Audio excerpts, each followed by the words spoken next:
Hey folks, today we're going to be watching Stop Trying to Give Birth at Disneyland by Danny Gonzalez. I loved his last video. I think I heard about this myth, and I'm a Floridian. I've been to Disney World a ton, so kind of curious. Let's go. What's up, Greg, and welcome back to another episode of Please Stop Trying to Give Birth at Disneyland. Please. Did you guys know about this? I just found out this is a thing. Women are trying to give birth at Disneyland in order to get a free lifetime pass. Don't do that. As I'm sure you guys are aware, because Disney is such a huge company with so many adoring fans and people love going to Disneyland, there are a ton of like urban legends and lore surrounding the Disney parks. You guys may have heard of some of the more outlandish ones, like there's one that like Walt Disney's head is like frozen and buried somewhere at Disneyland or something, or like it's like Buzz Lightyear's head on the Toy Story ride or something like that. Yeah, but today I wanted to sort of dive into some of the urban legends surrounding the Disney parks. Mostly the strange things that Disney adults do at the Disney parks. Although some of these things are so weird that I hesitate to call these people Disney adults, some of these things are a little extreme. Kind of feel like I should call them something else. These people are like Disney extremists or something, I don't know. The first one, like I said, women flock to Disneyland to give birth and get a lifetime free ticket, which is such a bad idea on its face. Like, please give birth in a hospital, give birth where there are like medical professionals around and not like a chipmunk. And the worst part of it is obviously this perk is an urban myth and does not exist. This is not a real thing. Laboring women have shown up at Disneyland in the hope that their bub will be born there and get a lifetime free ticket. But guess what? That perk is an urban myth and does not exist. Important to note, this article is Australian. That's why they're calling the baby bub. They're talking about a baby there. They're not talking about like a bottle of champagne or something. I'm going to Disneyland and giving birth to that bubbly dude, which is also what I call having a fart. I just gave birth to a bubbly. As a veteran of the pregnancy game, I know for sure that the journey to motherhood, okay, that's a weird way to say I've given birth before, or just that I am a mom. As a veteran to the pregnancy game. So you have kids, right? Me? Yep, yeah, that's right. I've done 3 tours of pregnancy. I've seen shit you cannot imagine. The pain, the screaming. Yeah, I've heard childbirth can be pretty tough. The innocent lives lost. Oh. What? The airstrikes. So many civilian casualties. Are we still talking about giving birth? Yes. Laboring women are racing. Okay, to be fair, I've heard giving birth can be very traumatic. To Disneyland's gates in hopes that if their baby is born there, they will secure their child a lifetime pass. Okay, so the article goes on to describe that there are people that have given birth at Disneyland before, and people have tried to replicate it and give birth at Disneyland, and they've gotten caught, and it hasn't gone well. I do feel like the article is over-exaggerating, though, saying that laboring women are racing to Disneyland's gates. Like, pregnant women have, like, the baby already coming out, and they're shoving it back in, like, running into Disneyland. There's just, like, a crowd of angry mothers-to-be banging on the gates in front of Disneyland. Let us in! We must release our spawn! Like making a break to the Pirates of the Caribbean ride to do a water birth. I just feel like they're exaggerating a little bit. I don't know if I would characterize it quite like that. So you're probably wondering how this rumor started. Like, did Disney ever at one point give a lifetime pass to someone whose baby was born at Disneyland? Well, I will let this TikTok explain that. Today in Disney history, the very first Disneyland baby was born. Rosa Salcedo gave birth to a 6-pound, 10-ounce baby girl on a bench on Main Street, USA, right outside of the Plaza Inn. Can you imagine visiting Disneyland as a family of 2 and coming out as a family of 3? Yeah, I can actually. But not because I'm gonna give birth. I'm gonna kidnap Donald Duck. You're my child now, Donald. The perfect happy family. That seems like something I would dream about when I was like 5, but then when I'm 18 or 25 or 30 and trying to give birth, I would be like, wait a second. Maybe I should give birth at a hospital and like not die. Of 3. Husband, wife, and my uncle Donald Duck, who I've been holding at gunpoint for the past 16 years.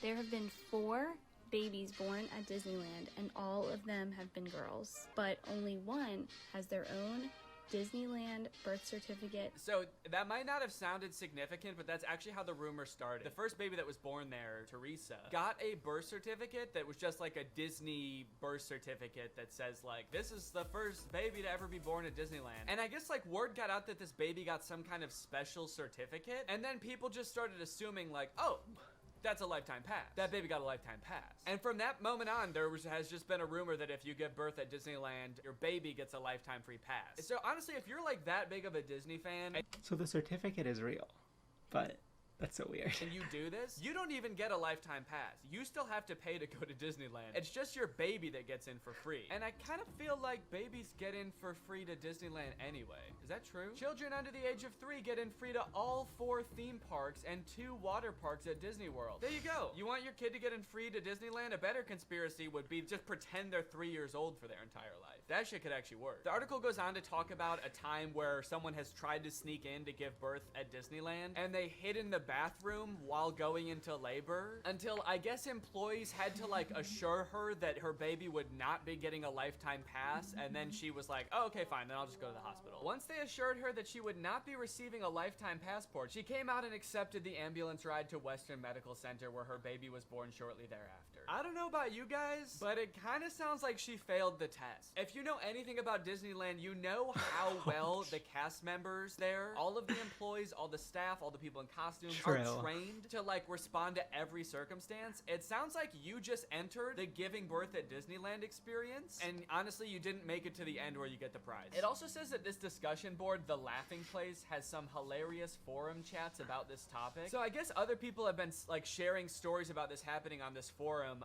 but when I clicked on it, it turns out that it doesn't exist anymore, which kind of sucks because I wanted to find out more times that this has happened, but honestly, it is probably for the best. Kind of sounds like they were talking about some pretty sick shit in there. You think you're gonna go to a Disney forum and see people talking about like, my favorite movie's Coco, but instead you see people talking about like, I'm gonna give birth inside of Pluto's house. I'm gonna go to Disneyland and get fucked by Goofy, and then Goofy's gonna be the father of my child, and I'm gonna give birth on It's a Small World. I'm so down for that. Goofy, please. And I'm gonna make Elmer Fudd cut the umbilical cord. Is Elmer Fudd a Disney character? I actually don't think he is. But he's gonna be there anyway. And then me and my freak mutant, half goofy, half human child will both get lifetime passes. Free pass for life for my little freak. Passes are not a Goofy movie.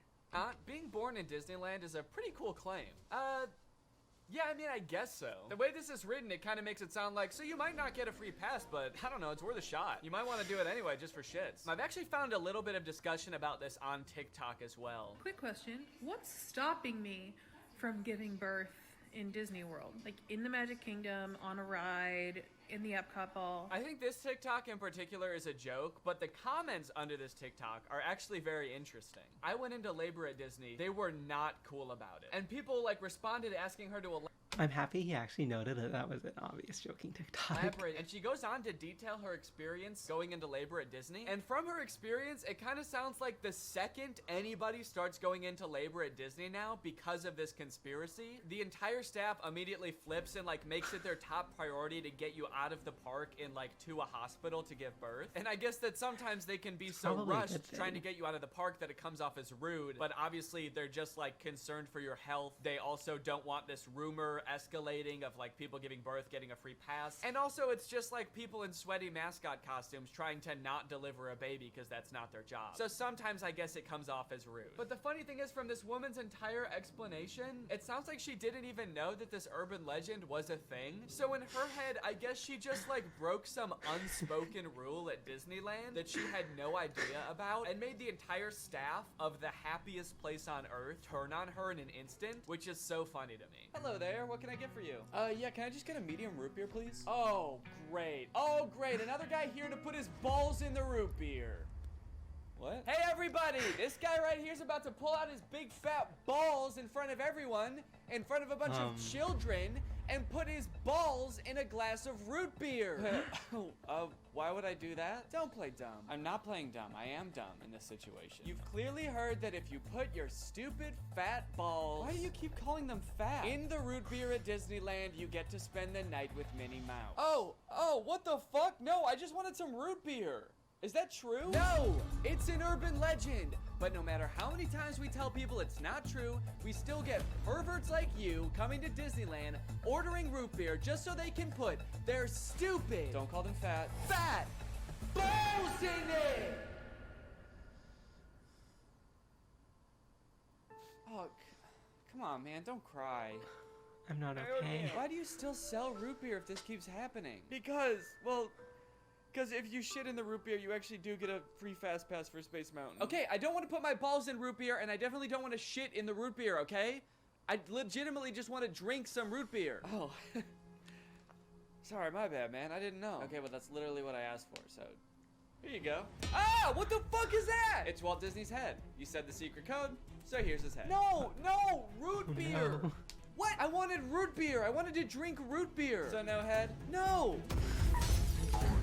Overall, pretty disappointing that anyone actually believed this in the first place. In what world would Disney want to foster an environment where mothers are coming into their park, their theme park, to try to give birth? Especially if they're not like billing it back to the person that gave birth and being like, okay, here's your hospital bill, and because it's Disney, it was $1 million.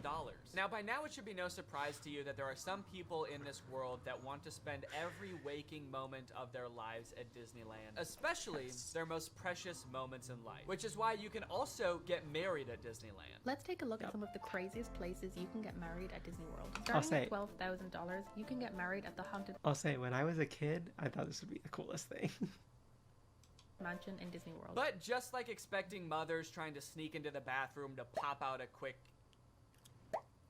person, couples are of course also trying to cheat the system and avoid paying to have their wedding at Disney. So they'll just like sneak in with like themselves, maybe a couple family members and an officiant, and just like have the wedding in like a somewhat secluded area of the park. Here we have an article that details a San Diego couple sharing their secret Disneyland wedding story. Not many people can say they secretly got married in Disneyland's Sleeping Beauty Castle. 2 years ago, Gabriel and Andrea had been saving up for their dream wedding at Disneyland. However, when they began looking for wedding options at the park, the couple said that the cheapest option was $12,000. Instead, they decided to spend their life savings on a house. Great move, honestly. No complaints so far. That's a very wise choice. So Gabriel and Andrea decided to have a secret wedding at Disneyland. The couple gathered Gabriel's oldest daughter, an ordained minister, a witness, and packed their bags, heading for Disneyland for what they called a guerrilla-style wedding. Now, I don't know much about weddings. I've only had one, but I do know that you don't generally want to have them guerrilla-style. Like when we were planning our wedding, that word almost never came up, I don't think. Just imagining them describing their wedding afterwards, like, yeah, it was so romantic. We hid in the bushes for 8 hours in the hot Florida sun, wearing camo paint, waiting for the crowds to die down. You know, just sort of waiting out the crowds and the gunshots, the airstrikes. Airstrikes? Then we popped out and I said I do.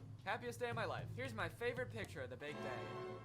Now buckle up, because this next urban legend is about to get nasty. Quite literally, this is disgusting. Like I said, the most devoted Disney fans would probably spend forever at Disney if they could, but maybe they can. For years and years, the Haunted Mansion has been the home to an endless supply of Disney myths and legends. But the attraction's most prevalent and persistent rumor is that guests regularly spread the remains of their friends and family inside the ride. This can't be true though, right? It is 100% true. Yes, that is right, and I don't want to bash anybody's final wishes. I know that that's a very personal thing, but spreading human remains in a public place that people are like walking around and touching? Please don't do that. Or you know what? I should say, you know, This is so weird. no, because I feel bad for people who are just trying to honor their dead relatives' wishes or whatever. If you're alive still and you're watching this video and that's gonna be in your will, please take it out. Don't True. make people do that on your behalf. Honestly, I am a little relieved that people are sticking to like spreading ashes at least, because there are a Yeah. lot of different ways to dispose of a body. It was actually my grandpa's greatest wish to be laid to rest at Disney. Oh, that's sweet. You're gonna scatter his ashes around at the park?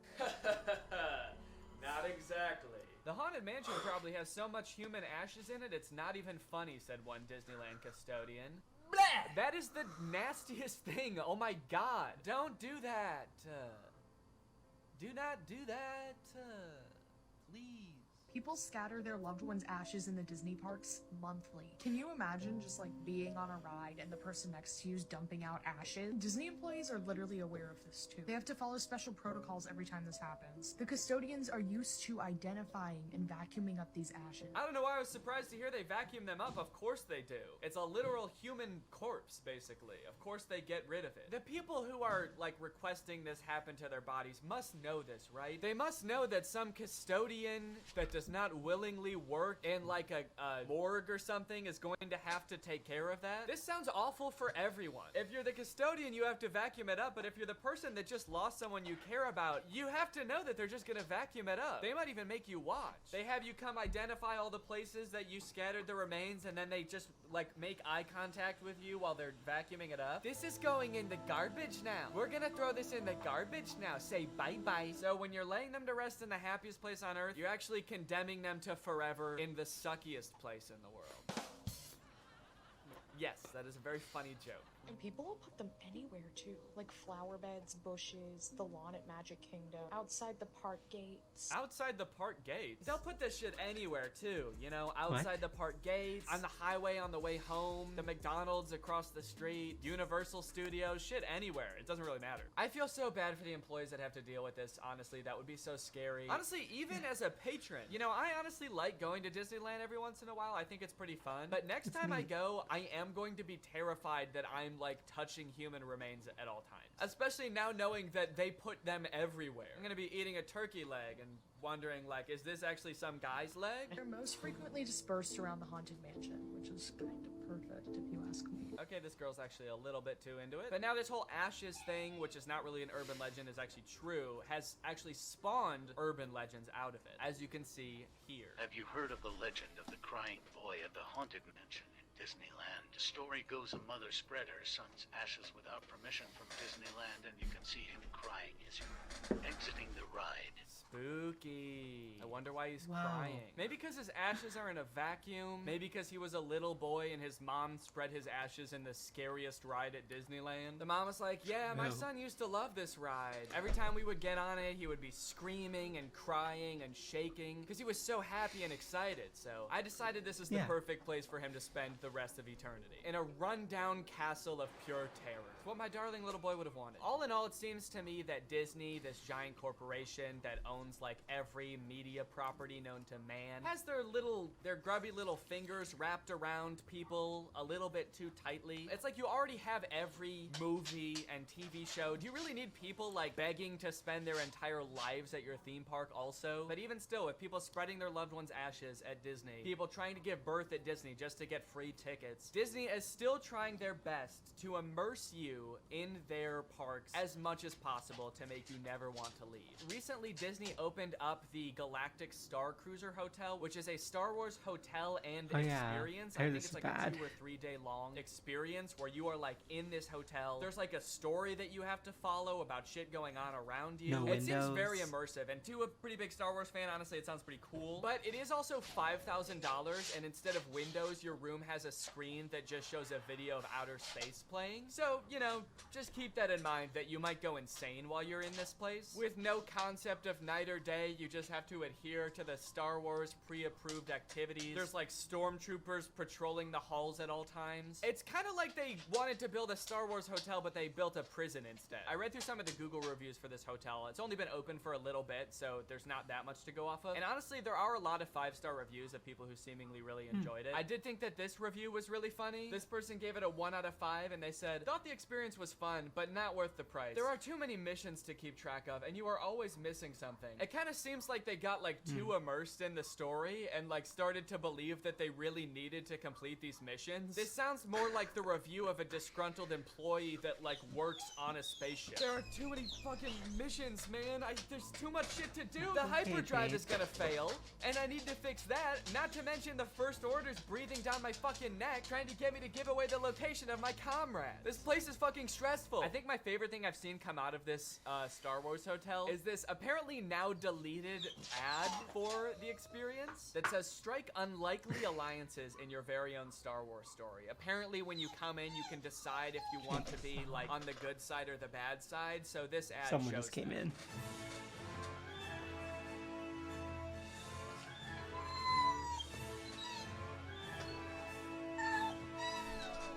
Holy shit, this place is metal, dude. This goes hard. It's crazy to me that you actually can choose to be on the side of like the evil intergalactic fascists, basically. You and your preteen daughter can don First Order uniforms and betray one of your favorite characters' trusts, Chewbacca, giving away his location and leading the First Order directly to him, who will take him away to be tortured and then eventually executed. It might be a little too immersive. It might be. We're gonna start hearing people come back and you're gonna be like, how was your trip? You went to the Star Wars hotel, right? And they'll be like, the guilt over my actions will haunt me forever. But I did what I had to do. It was honestly fucking sick. I loved it. And honestly, like, if someone offered to bring me there for free, would I go?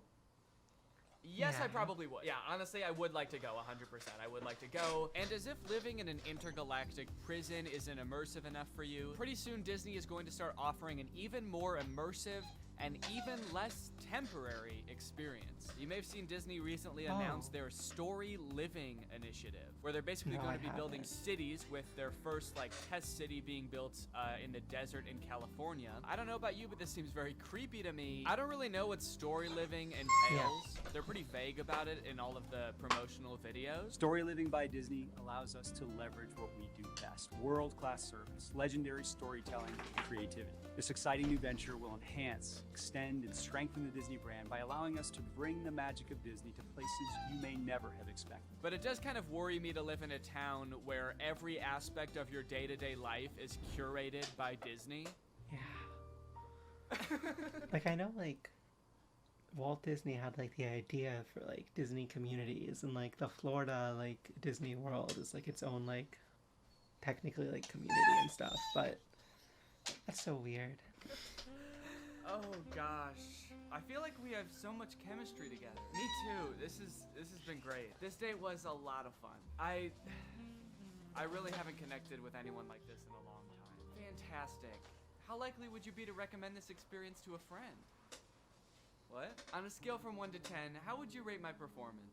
Performance? I thought you were just like genuinely interested in me, like romantically. Oh, perfect. So a 10 then? I really opened up to you.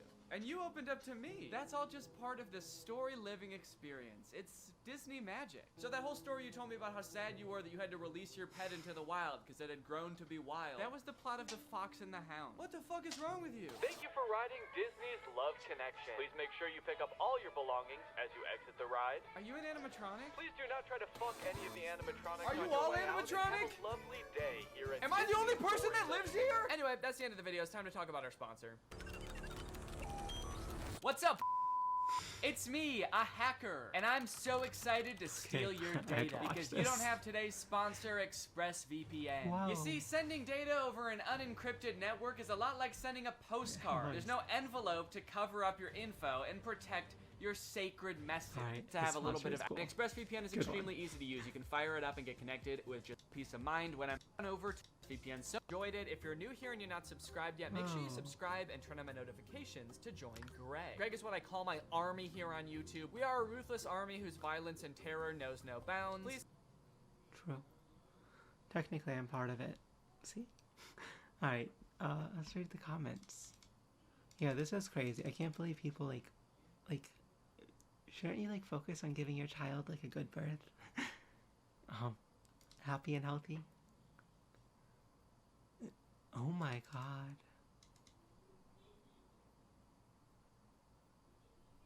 Cremains often aren't just ashes and can include other stuff. And, like, other surgery stuff can remain. Oh god, that's so weird.